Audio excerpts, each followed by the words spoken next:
Chester Alan Authur became the 21st President of the United States in September 1881. He replaced James Garfield, who had just been shot 2 months earlier. Chester Authur was a stalwart within the Republican movement, and he supported appointments to the civil service based on political connections. However, following Garfield's death, there was strong support for change and for the reform movement. Authur led that change in pushing through the Pingleton Civil Service Act of 1883, just 2 years after he became president. The act meant, in effect, that civil servants in the future were recruited on the basis of ability and the exam system rather than political connections. The Authur presidency also oversaw a significant rebirth of the US Navy, which later contributed to the victory in the Spanish-American War. Now, just to take a brief look at his youth and his background. He was born in Fairfield in the state of Vermont in 1829. At the age of 19, he went to Union College in New York, where he studied law and later became a lawyer, had qualified as a lawyer, was called to the bar by his mid-20s. In 1859, he married Ellen Hurridon, who died actually in 1880, just 1 year before he became president. They had 3 children, William, Chester and Ellen. Chester Authur served as Quartermaster General during the Civil War in the New York Militia. Following the war, he became a very active Republican and a very strong supporter of the Roscoe Conkling stalwart organisation within the Republican Party, and advanced his career as such. So that by 1871, President Ulysses Grant appointed him to the very prestigious, important position of Collector of New York Port. Here he supervised the collection of about 40% of government revenue and supervised over 1,000 employees. It was a very important post, and some regarded it as to be on an equal status with a cabinet position of cabinet secretary.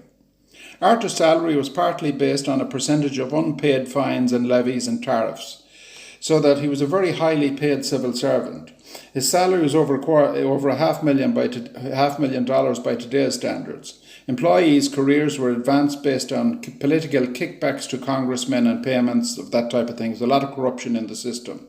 So that the system needed to be changed, and in 1878, President Rutherford Hayes, in an attempt to actually reform the system, he fired Authur.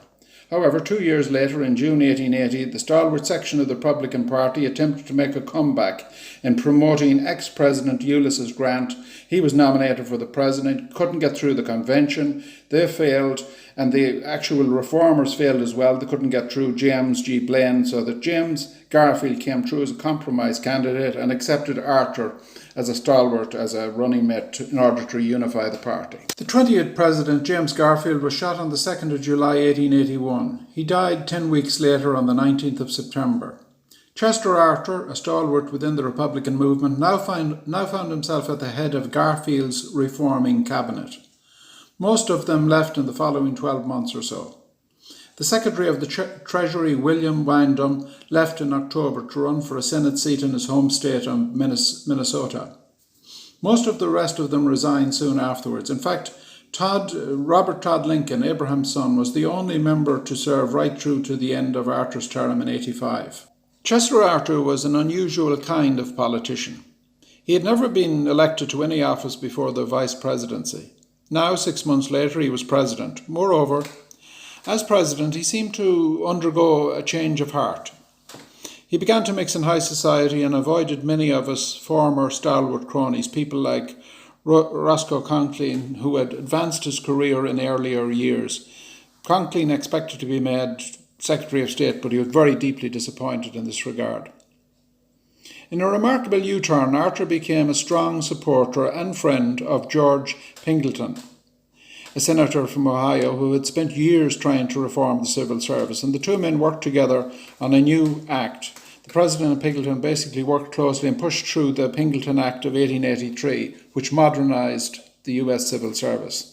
The new act basically made 3 major changes. It outlawed payments from civil servants to congressmen. It set up a commission which set up civil service exams. It also blocked senior politicians from firing civil servants. Such measures helped to clean up the system and make it more efficient for decades to come. Authur also attempted to deal with the federal budget, which had a surplus of $145 million, very different to the situation today. However, there was political disagreement between Republicans and Democrats in regard to the surplus. The tariff was the main source of income at that time for the government.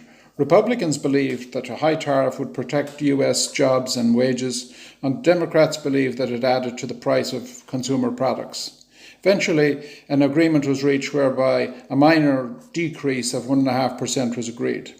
There was actually also disagreement between Congress and the President regarding how the surplus should be spent. Congress agreed to spend the bulk of it on improvements on roads and harbours and that type of thing, but the President vetoed this but was overruled by Congress in this regard.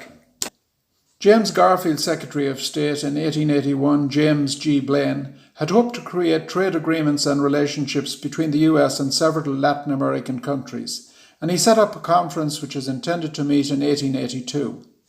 However, the new Secretary of State, Frederick Freeland-Husson, did not pursue this idea. He feared that the US could get drawn into conflicts between these countries. At the time, Chinese immigration to the US was also something of a problem. The Burlingame Treaty of 1868 allowed for unrestricted flow of Chinese immigrants into the US.